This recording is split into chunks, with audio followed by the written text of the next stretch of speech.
critical route. It's a very, very important and key route. And I think we're very privileged, those of us who have had an education and a continuing education. So I got my degree. I was 28 returning to education, and at 32 I had did a second degree, and then I went and worked as Katie said, in the local housing authority. That was a dreadful experience. It was so racist, I can't tell you. My nickname there was Sunshine. I had racism from the people who came into the housing department, but more significantly from my colleagues. So I decided to go back and train in university and get my social work qualification. And once I went again back into education, that was it. And I continued to do a higher degree, my PhD. So, yeah, access to education is a great privilege, and I'm saying persevere there because under that is an awful lot of work. And it's great to see that our girls in Wales are doing better overall than they have been in terms of the gender balance, but it's not so great to see that they're being guided in their careers towards things like cleaning, caring, catering, clerical work, and customer services. So that's my persevere bit. Put your head above the parapet. And this is about moving out of your comfort zone, always pushing yourself onto the next thing. And I think, looking back, that probably characterises my trajectory year on year. Feeling, can I do that? No, I don't think I can, but having a go. And I feel very strongly about things like positive action strategies that open up opportunities for us. And I really think we should take them, even sometimes we're ambivalent about them.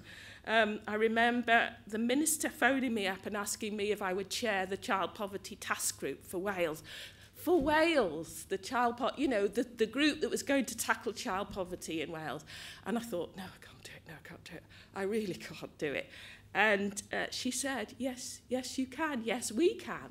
And of course I did, and it was a fantastic experience. So, just to encourage you to take an opportunity when it's given to you, to stretch yourself and to take up things that come your way, even if you can't imagine it. Talking about role models, a colleague of mine, I remember her standing up in a great hall which was largely very influential men and speaking, and I said to her afterwards, don't you ever feel really nervous or think that what you have to say is a bit silly or not quite right? And she said, yes, I feel all of that, but I think it's my responsibility and I do my best. And I found that very motivating. My next P is prize yourself. And I think it's Eleanor Roosevelt, the great human rights activist, who said, no one can make you feel inferior unless you let them. And I've struggled with this throughout my own career.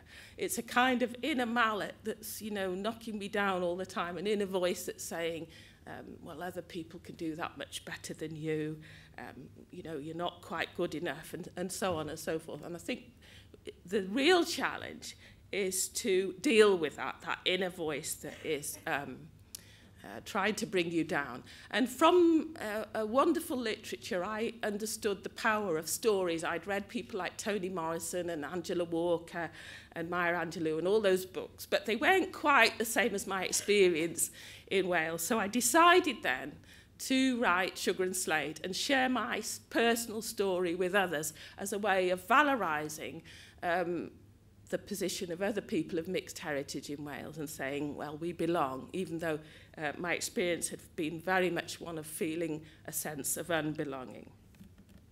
And my final P is pull up those who are coming behind you. And throughout my career, as I've said, I've had the ladder, rolled down for me. And I consciously try to do the same. In any situation where I feel that I am making a success or being given a successful opportunity, I look around at my sisters and I try and bring them with me and open up opportunities for their growth. It's not an individual quest. It is truly a collective one. If we do want to make change to the structure of Wales, then we're going to have to do it together. And look for chances and choices and open them up to others. So whatever walk of life you're in, or wherever you're up to in your career trajectory, take a look around and take your sisters with you. So I'm just going to finish up by saying a little something about International Women's Day as a concept. Look at us coming here together, and some may question why we do continue to do this.